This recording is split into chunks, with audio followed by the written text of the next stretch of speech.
Hello.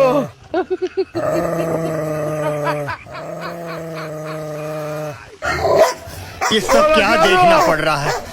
अच्छा है मैं अंधा हूँ।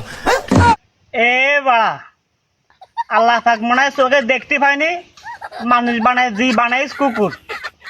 আচ্ছা না হলে ইবলিশ শয়তানের দায়িত্ব দিল, ইবলিশ শয়তান কুকুরই বানাইস, কারণ ও তো কুকুর। আর জন্মের কথা কব কি, আল্লাহ পাক বানাইলেন নিশ্চিত মানুষই বানাইতো, এদের তো বানাইছে ইবলিশ শয়তান, তাই কুকুরই বানাইস। আরো একটা কথা, এদের যদি মানুষের জন্ম দিত তা মানুষই হইতো, ইগির তো দেখে কুকুরি, তাই কুকুরি বিবাহ নিয়েছে। আর এর মেয়ে ছেলের কব কি, এর বাড়ি বাপ মা টাপ মা নাই, একেবারে জোড়া তালি দিলে কি বেশ কুকুরি মতন। ঠিক আছে, তোরা রাতিও ওরকম করে খেলবি, মাল কি সাত্তার ভাই।